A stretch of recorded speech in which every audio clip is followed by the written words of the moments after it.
जैव विकास के प्रमाण का अब हम अध्ययन करेंगे।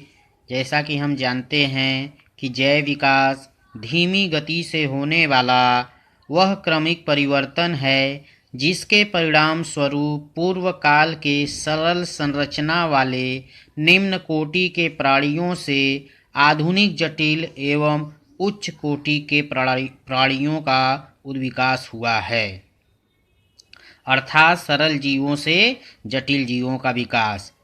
तो इसके क्या प्रमाण हैं कि सरल जीवों से जटिल जीवों का विकास हुआ है? इसके बारे में हम जैव विकास के प्रमाण में अध्ययन करेंगे। और जैसा कि हमने पीछे जैव विकास से संबंधित विभिन्न वाद को पढ़ा, जैसे लैमार्कवाद, डार्विनवाद, उत्परिवर्तनवाद, अब हम जैव विकास के प्रमाण के बारे में अध्ययन करेंगे जो अग्र लिखित है। इसमें पहला प्रमाण है समजात एवं समवृत्ति अंगों से प्रमाण, evidence from homologous and analogous organs. दूसरा पॉइंट है संयोजक कड़ियों से प्रमाण, एविडेंसेस फ्रॉम कनेक्टिंग लिंक्स। तीसरा अवशेषी अंगों से प्रमाण, एविडेंसेस फ्रॉम वेस्टिजियल ऑर्गन्स। चौथा जीवाश्मिकी से प्रमाण, एविडेंसेस फ्रॉम फॉसिल्स। पांचवा पॉइंट है तुलनात्मक भ्रौणिकी से प्रमाण, एविडेंसेस फ्रॉम कंपैरेटिव एम्ब्रियोलॉजी। छठा तुलनात्मक जैव रासायनी एवं कार्यिकी से प्रमाण, evidences from biochemistry and physiology. अब हम एक एक का अध्ययन डिटेल में करेंगे। आइए अब हम समझे पहला पॉइंट, समजात एवं समवृत्ति अंगों से प्रमाण। ऐसे अंग जो रचना एवं उत्पत्ति में समान हों तथा कार्य में भिन्न हों समजात अंग कहलाते हैं। जैसे सील के फ्लीपर, पक्षी व चमगादड़ के पंख, घोड़े की अगली टांग तथा मनुष्य के हाथ इत्यादि। जैसा कि हम चित्र में देख रहे हैं कि यह विभिन्न जीवों के हाथों की संरचनाएं हैं। जैसे सील मछली है, उसके फ्लीपर का चित्र है, पक्षी का पंख का चित्र है, चमगादड़ के पंख का चित्र है, घोड़े के अगले पैर का चित्र है, मनुष्य के हाथ का चित्र है। यदि इन चित्रों में हम क्रम से देखें तो इनमें सबसे ऊपर सील में ह्यूमरस हड्डी है, उसी तरह पक्षी के पंख में भी है, चमगादड़ के पंख में भी है, घोड़ा में भी है, मनुष्य के हाथ में भी है। और उसके नीचे आए तो रेडियो अल्ना है, जो हम क्रमशः चित्र में देख रहे हैं कि सभी जीवों के हाथों और पंखों में एक समान यह हड्डियाँ दिखाई दे रही हैं। इसके बाद कार्पल्स हैं जो रेडियो अल्ना के नीचे पाई जाती हैं, जो क्रमशः सभी जीवों के हाथ और पंखों में है। उसके बाद मेटाकार्पल्स हैं, इसके पश्चात अंगुलियां हैं। तो इस तरह से जीवों के जो यह अंग हैं यह उत्पत्ति में और रचना में समान है, लेकिन अगर हम इनके कार्यों को देखें तो सील के जो फ्लीपर हैं वो तैरने के कार्य करते हैं, पक्षियों के पंख उड़ने में कार्य करते हैं, चमगादड़ के पंख भी उड़ने में कार्य करते हैं, घोड़े के अगले पैर दौड़ने में सहायता करते हैं, और मनुष्य के हाथ खाने पीने और किसी वस्तु को पकड़ने में कार्य करते हैं। अर्थात समजात अंग वे अंग हैं जो रचना व उत्पत्ति में समान होते हैं तथा कार्य में भिन्न होते हैं, तथा ऐसे अंग जो रचना और उत्पत्ति में अलग अलग हों और कार्य में समान हों उन्हें समवृत्ति अंग कहते हैं। जैसे तितली, पक्षी और चमगादड़ के पंख, इनका अगर हम चित्रों द्वारा अध्ययन करें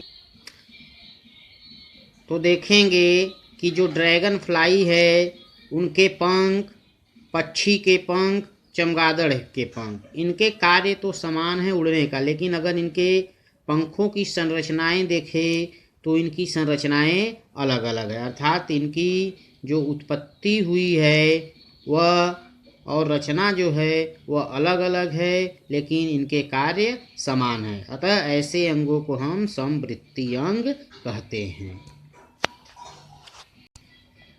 दूसरा पॉइंट है संयोजक कड़ियों से प्रमाण। प्रकृति में अनेक ऐसे जीव पाए जाते हैं जिनमें दो संघों या समुदायों के लक्षण पाए जाते हैं। इन्हें संयोजक कड़ियाँ कहते हैं। अर्थात प्रकृति में ऐसे जीव पाए जाते हैं जिनमें दो संघों के लक्षण, अर्थात अलग अलग जीव के लक्षण, जैसे पक्षी और सरीसृप हैं या आर्थ्रोपोडा हैं, एनिलिडा हैं, उनके लक्षण पाए जाएं। तो एक ही जीव में दो संघों या दो सदस्यों के लक्षण पाए जाते हैं। जैसे इसमें हम पहला अगर देखें वायरस निर्जीव और सजीव के बीच कड़ी है। अर्थात ये इसमें जब यह शरीर के बाहर होता है तो निर्जीव होता है, लेकिन ज्यों ही यह किसी जीव के शरीर के अंदर प्रवेश करता है तो यह सजीव हो जाता है। अर्थात वायरस निर्जीव और सजीवों के बीच की कड़ी है, जो यह प्रमाणित करता है कि सजीव का उत्पत्ति निर्जीवों से हुई है। दूसरा है युगलीना। इसे हम जंतु और पादपों के मध्य की संयोजी कड़ी कहते हैं। अर्थात जो युगलीना होता है यह पौधे और जंतुओं के समान अपना भोजन ग्रहण कर सकता है। तीसरा एकिडना है। यह सरीसृप और स्तनी के मध्य की संयोजक कड़ी है, जिनमें सरीसृप वर्ग के और स्तनी वर्ग के लक्षण निहित हैं।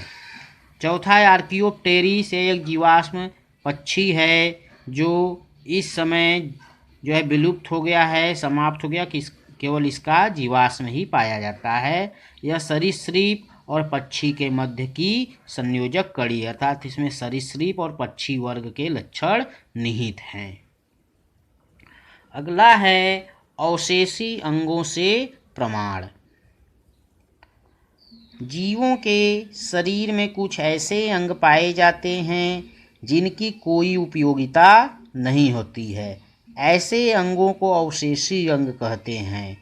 कहने का मतलब कि यह अंग जीवों में पहले तो कार्य करते थे, लेकिन वर्तमान में उनका कोई उपयोग नहीं है, वह निष्क्रिय हैं और शरीर में पड़े हुए हैं।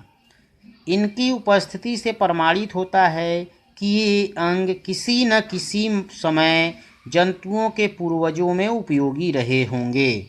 जैसे निमेषक पटल है, कुछ कशेरुकाएँ हैं, कृमि रूपी परिशेषिका जिसे वर्मीफॉर्म अपेंडिक्स कहते हैं, पल्लों की पेशियाँ हैं, शरीर के बाल हैं।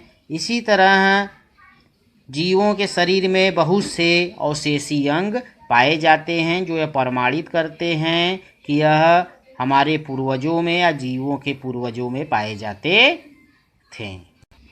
चौथा पॉइंट है जीवाश्मिकी से प्रमाण। चौथा पॉइंट है जीवाश्मिकी से प्रमाण।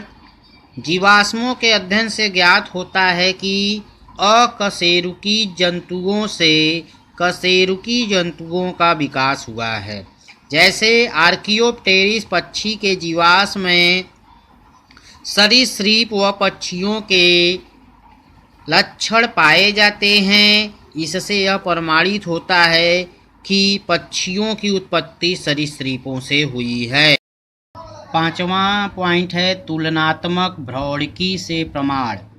भ्रूणों के तुलनात्मक अध्ययन से पता चलता है कि जीवों का विकास लगभग एक समान हुआ है। जैसे मनुष्य, मेढक, मछली, सूअर आदि के भ्रूणों में समानता पाई जाती है। यदि हम चित्रों से अध्ययन करें तो पता चलता है कि जैसे मछली, सैलामेंडर, कछुए, पक्षी, हॉग, बछड़े, खरगोश एवं मनुष्य के भ्रूण को वर्धन की विभिन्न अवस्थाएं परिलक्षित होती हैं। प्रारंभिक अवस्था में इन सभी के भ्रूण एक जैसे दिखाई देते हैं। इन सभी के भ्रूणों में क्लोम दरारें और नोटोकार्ड आदि पाए जाते हैं। मेढक या सैलामेंडर के भ्रूण में क्लोम दरारों का पाया जाना तो माना जा सकता है, क्योंकि इनका टैडपोल लार्वा मछली के समान जली होता है। कछुए, पक्षी व मनुष्य कभी भी जली नहीं रहे। इनके भ्रूणों में अवशेषी क्लोम और क्लोम दरारों का पाया जाना यह प्रमाणित करता है कि सभी कशेरुकी जंतुओं का विकास मछली के समान पूर्वजों से हुआ है। भ्रूणी अध्ययन से पता चलता है कि भ्रूणों में पहले संघी और बाद में वर्गीय लक्षणों का विकास हुआ। अतः इस तरह हम कह सकते हैं कि भ्रूणों के अध्ययन से जीवों का विकास क्रमशः एक समान पूर्वजों से हुआ। छठा पॉइंट है तुलनात्मक जैव रसायनी एवं कार्यिकी से प्रमाण। इनके कई पॉइंट हैं जो प्रमाणित करते हैं कि अलग अलग जीवों में जो उनके जीवों के शरीर में उत्पन्न रासायनिक पदार्थ हैं और उनकी क्रिया विधि है वह एक समान है, जो प्रमाणित करते हैं कि यह सभी एक तरह से उत्पन्न हुए हैं। जैसे पहला पॉइंट है सभी जीवधारियों में डीएनए, आरएनए, डीऑक्सीराइबोन्यूक्लिक एसिड आनुवंशिक पदार्थ के रूप में पाए जाते हैं। दूसरा, सभी जीवधारियों में ऊर्जा वाहक के रूप में एटीपी, एडिनोसिन ट्राइफॉस्फेट पाया जाता है। तीसरा, प्रोटोजोआ जैसे अमीबा, पैरामीशियम, यूग्लिना इत्यादि से स्तनी वर्ग तक, मतलब प्रोटोजोआ से लेके स्तनी वर्ग तक के जंतुओं में ट्रिप्सिन यह एंजाइम है पाया जाता है। ट्रिप्सिन एक पाचक एंजाइम है।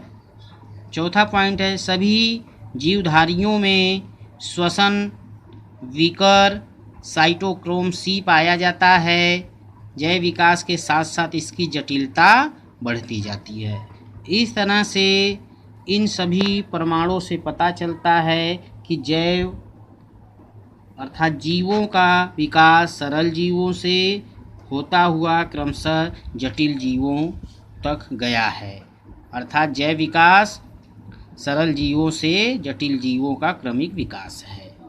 इसके बाद हम जीवन की उत्पत्ति, ओरिजिन ऑफ लाइफ पढ़ेंगे कि किस तरह से जीवन